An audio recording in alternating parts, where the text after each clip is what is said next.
Welcome to the Renu podcast, brought to you by Simple Online Pharmacy. Delighted to be kicking off our podcast today with Brocq from All About Obesity. In this podcast, we are looking to discover the knowledge, motivation and encouragement to make sustainable, healthy lifestyle changes. So we'd love to speak to you about that. Sarah, welcome. No, thank you so much for inviting me along. I'm really happy to be here.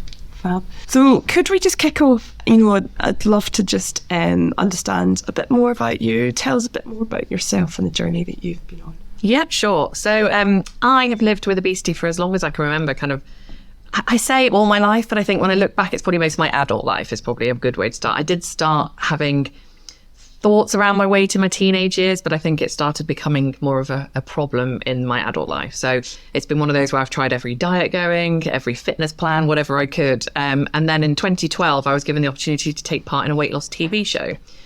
So I lost a significant amount of weight in that time. I was filmed for 9 months and lost 8.5 stone. 8.5 stone. That is incredible. Yeah. How did you do that? It was literally just through diet and exercise, really. So I had a personal trainer for 2 hours a day, 5 days a week. So I say literally, that was quite intensive. Sorry, 2 hours a day, personal training. Yeah, so how did that work? So I used to train at 6 till 8 a.m. before I went to work. So I'd kind of just, so lots of early nights and aches and pains. And I was set challenges along the way of like the program. And so at the end, I did an Olympic distance triathlon at the end of the program. So yeah, it was pretty grueling, but also great. It showed me what my body was capable of, because before I used to think, I live in a larger body, so therefore I can't do X, Y, and Z, because I suppose that's what we're told, it's that messaging that's out there. Whereas actually I was still living with obesity when I did my Olympic distance triathlon, but I did it, and so it just showed that actually it doesn't matter what size you are, you can move and you can do things, and your body's amazing at what it can do. So for me, that was a real insight, which I found really helpful. And I continued the training, etc. once the program had finished. So, I thought I enjoyed it, so let's keep this going. But it was after that my weight started coming back on. And I was like, what's going on here? Because I'm doing everything that everyone tells me I should. I'm eating less, I'm moving more, but my weight was coming back on. And so I started exploring the science behind obesity a little bit more. So looking at clinical papers and some of the data. And it was through that I understood things like metabolic adaptation and set point theory, which are some of the theories around your body physiologically fighting to get you back to like the heaviest weight you've been. And learning this information kind of blew my mind, because I was a bit like, okay, so this isn't me not having willpower or doing something wrong. This is my body working in a way that I can't control to kind of get me back to this weight. And it was learning that information that kind of made me go, I need more people to know this, because I don't want people living with obesity to blame and shame themselves. I need them to know that there's lots of things happening here that are actually out of their control. So that was like quite a pivotal moment for me, really. Okay. And so when you discovered the scientific theory behind all of this, you say you wanted to help other people understand. What did you do with that? How did you take that information and start thinking about how you could educate and how you could help others understand what's going on with their own bodies? I suppose initially just through public speaking things. So people would ask me to come and talk about my journey, etc. So I'd started with that. Then I started getting asked to kind of attend more things. Once I was asked to go to Parliament for the first time to talk at one of the APPG events there, and I was a bit like, oh gosh, like this is a bit crazy.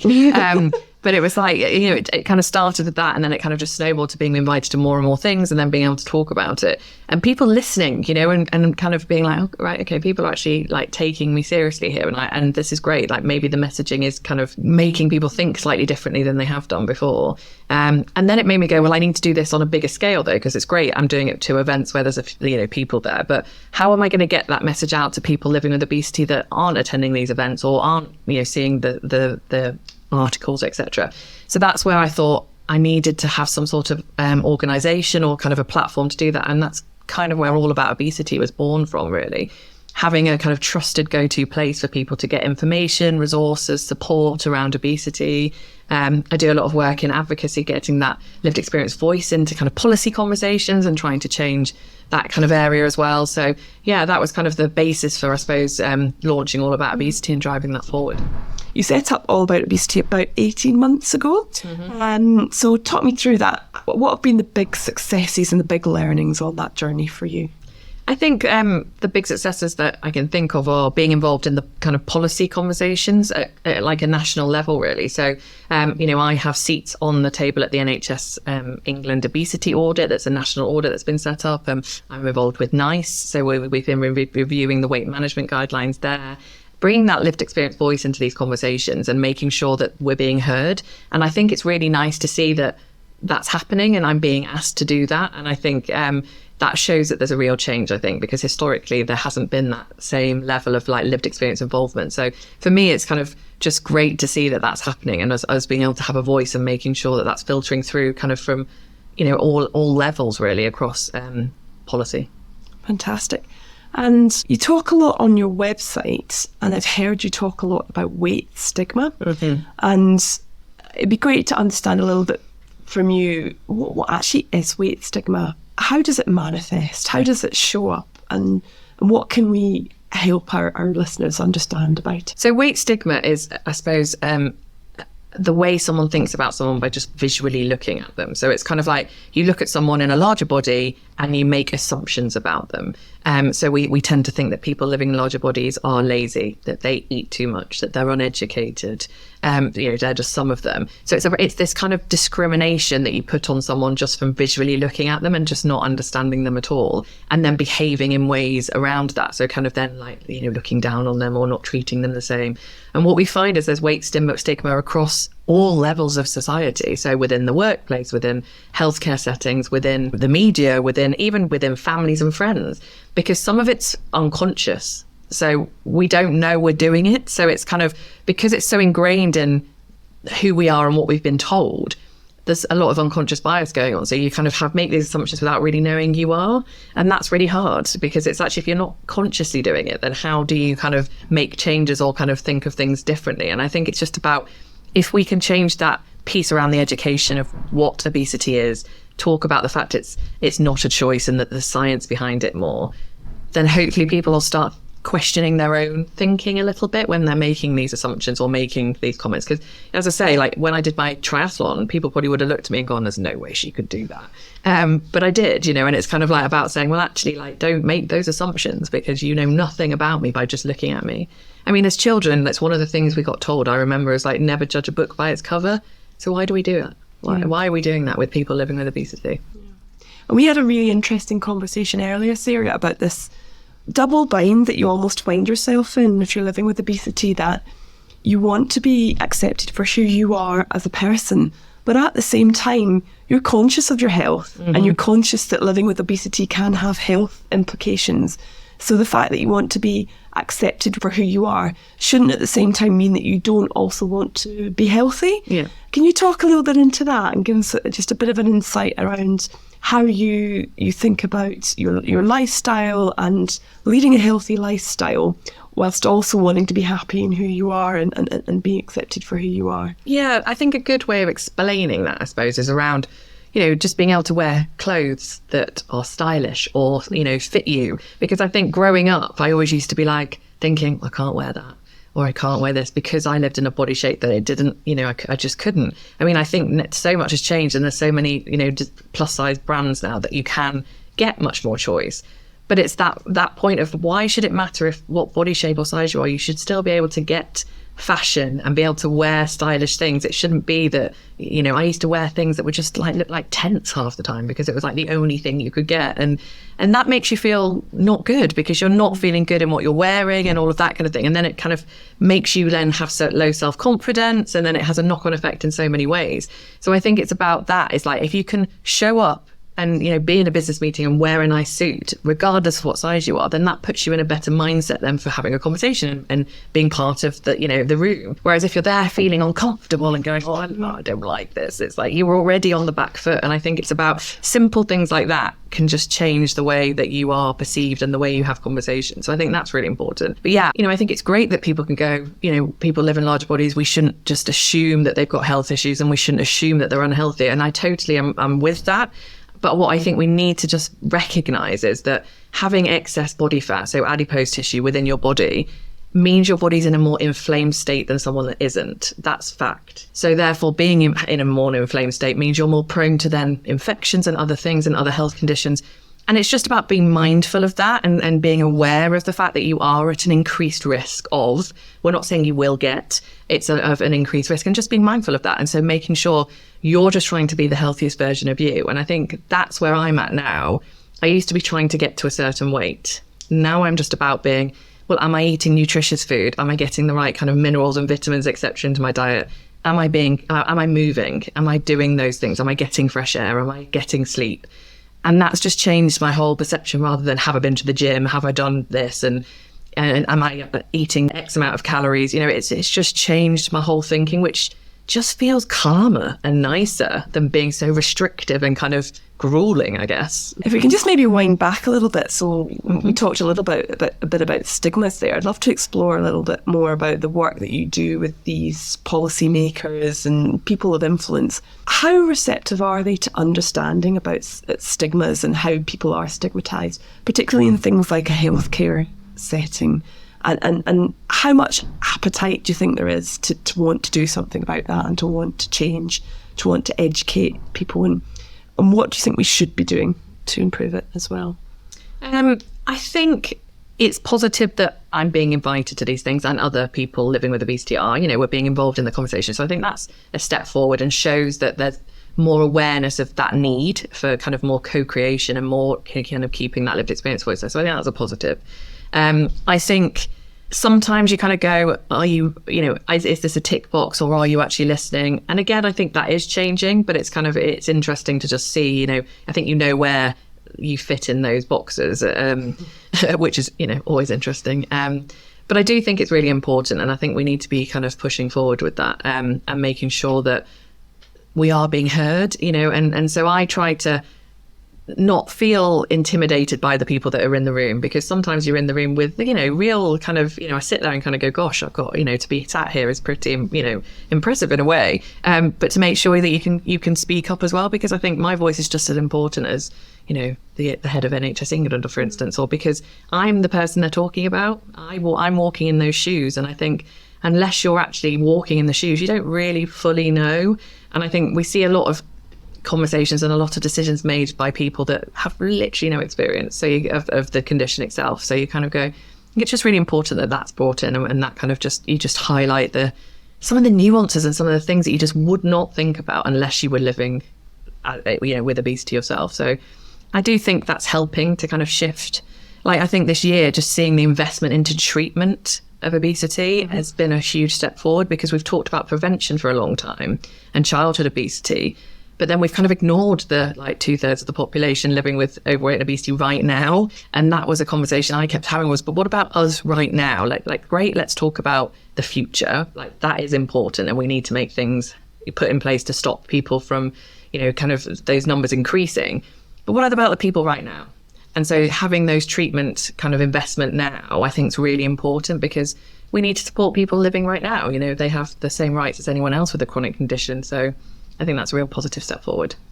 So you're obviously alluding there, Sarah, to some of the treatments that are now available, medical treatments, yes.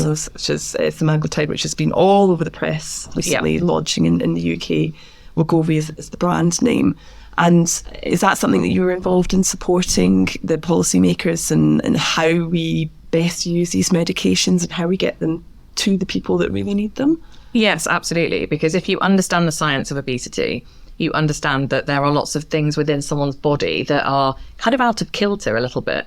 So like hormonally imbalanced and things like that. So actually having a pharmaceutical intervention for some people just allows the body to realign and allows it to function like someone that doesn't have obesity. And so therefore kind of the losing of the weight and being healthier becomes easier than it is when you're not, taking anything. So for me, I'm so excited about the kind of landscape and the future of obesity treatments, because there's, so many things coming through. And I think this is going to be the future of obesity care. I think the numbers of obesity will start coming down over time, because people will be able to manage their obesity in a way they've never been able to do that before. So I think it's really important that we try and get access to this for as many people as possible, because that, again, is something that all about obesity. We've always said we want people to get access to the weight management services, because only currently 50% of the country have access to them through the NHS. So you're kind of going, well, this is a postcode lottery, and if you think about the NHS core values, it's about treating everyone with equality, with equal care, with, you know, everyone getting the right treatment. So that's not happening with obesity at the moment. So we really need to start looking at how we can do that. So I think it's great when, you know, there's going to be the opportunity through the NHS, but they're never going to meet the demand that's there. So having kind of trusted private providers like yourselves, for instance, is really important, because we need to make sure that people are getting that right care if they want to pay for it themselves, but making sure it's right, because there's lots of people out there not doing it right. So it's about making sure that the people that, you know, are out there are being regulated properly and are kind of giving the right support, because it's not just about giving someone a drug, it's about that wraparound care that goes with it. And I think that's what's really important. Yeah, I completely agree with you, and it's something we've invested hugely in, is making sure we like to think of it as someone having a squad of coaches in their pocket, you know, that helps them with nutrition, that helps them with movement, that helps them with mindset.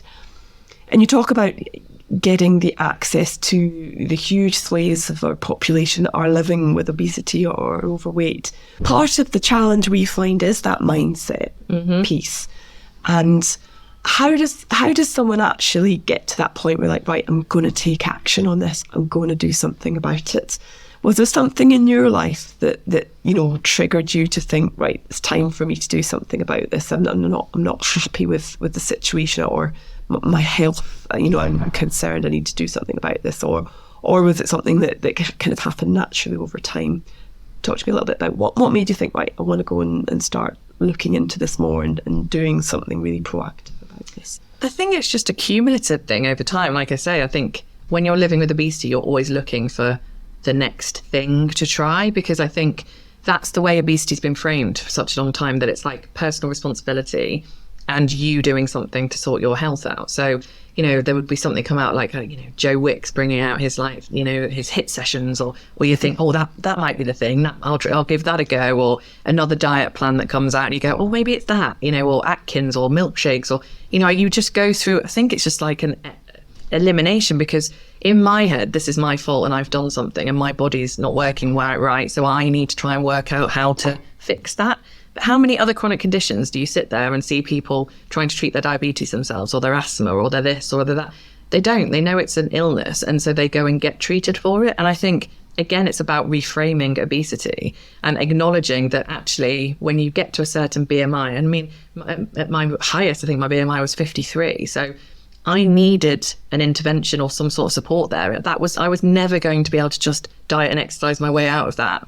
And so that's what people just don't understand, like that you do need to have those interventions. And I think for me, weight loss treatments are like a tool, because it's not about a quick fix. It's not about a solution forever. It's about a tool to help you. And around with that tool is things then making sure you move more and you kind of get the nutrients in, and you kind of, but it's a tool that you need.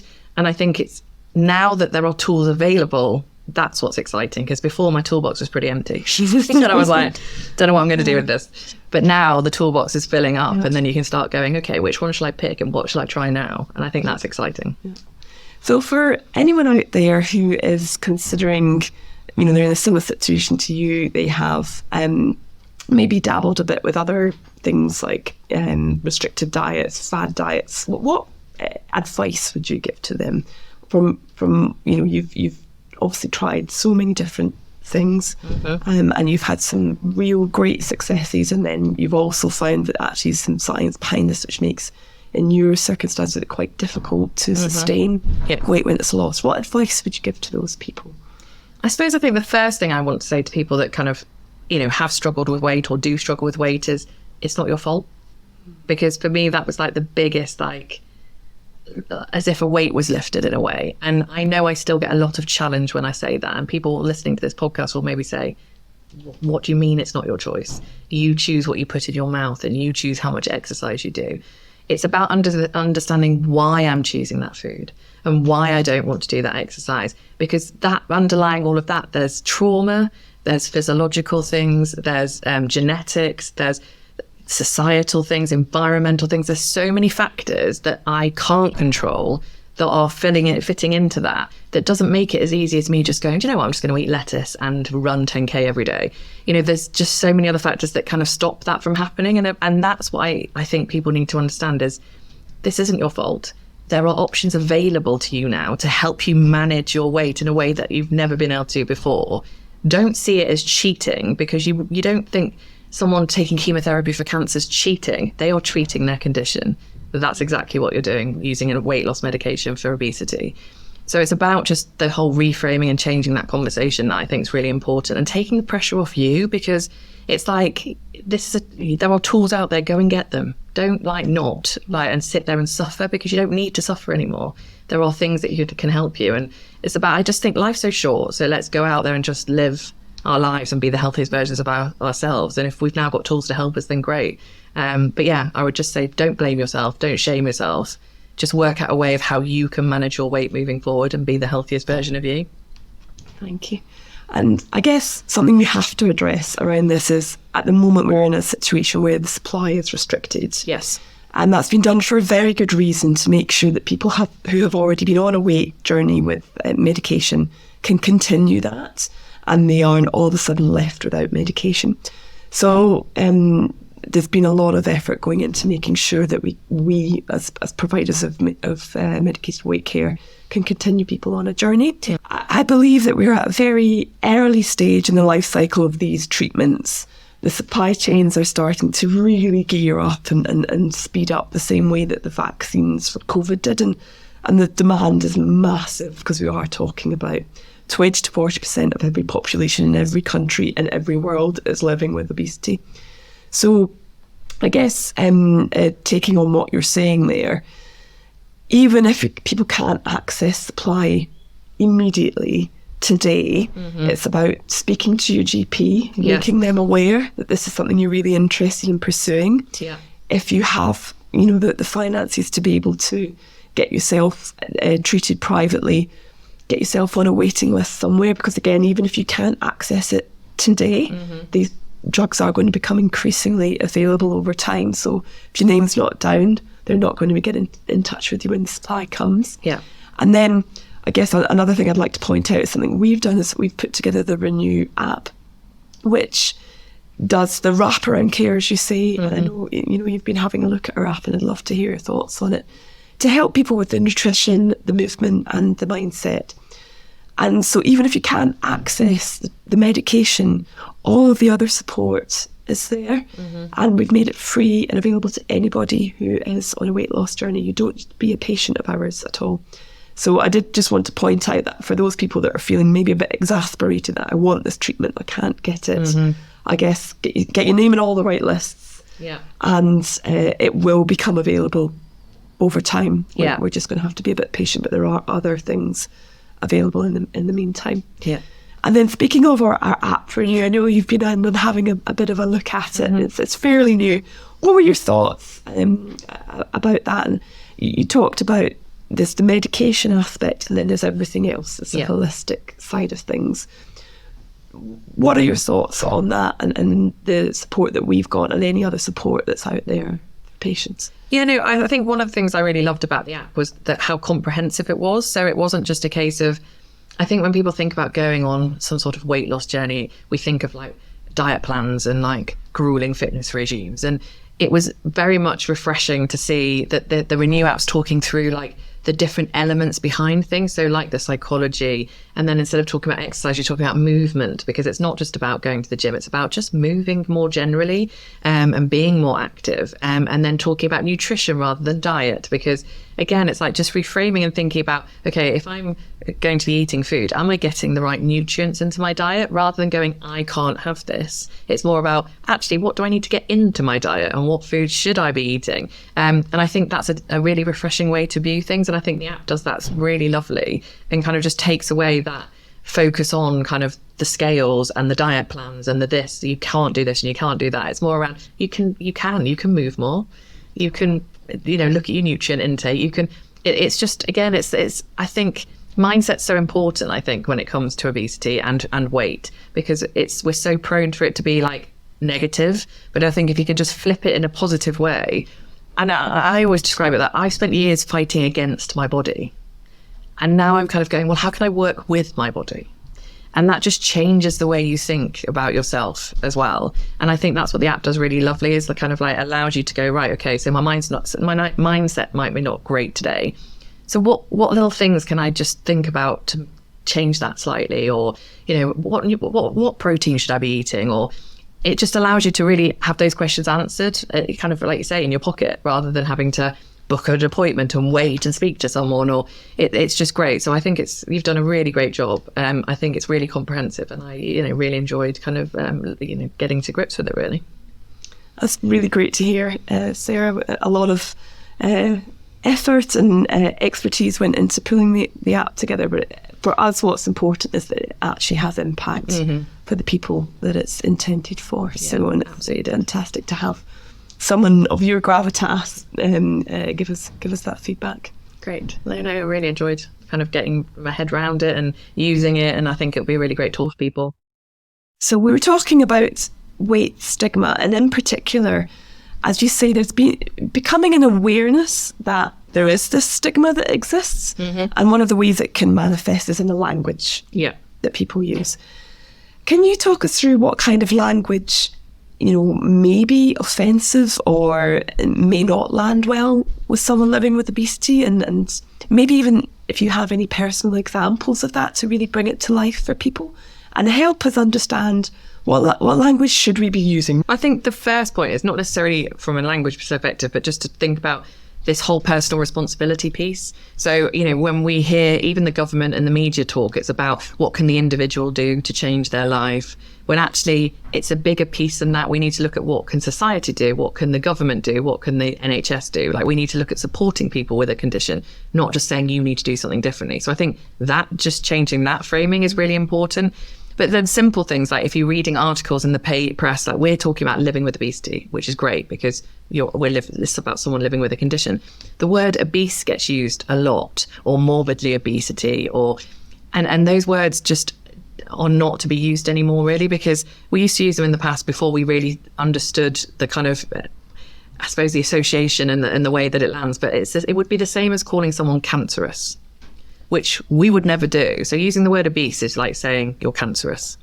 So that's why we need to move away and call someone living with the condition, so living with cancer, living with obesity, rather than, you would never call someone cancerous. So we need to stop using that. But I think it's habit change because people have used that word for quite a long time. It's quite hard to come away from it, but it is just about trying to be mindful of just thinking of how we're discussing someone or talking about someone, and trying to use that phrase just makes people feel a little bit better, because it also comes down to imagery as well. So like stigmatizing imagery, so people with no heads, for instance, in the media, you see a lot of pictures of those, like a larger body but no head, or they're eating fatty foods, or it's kind of like, why are we doing this? There's lots of people living with obesity that eat healthy foods or running, or it's so like, let's start changing that as well around the imagery that we use, because that can just make a huge impact on how a story lands and how someone feels. And visually you're changing then someone's perception of that as well, rather than kind of reaffirming it with something negative.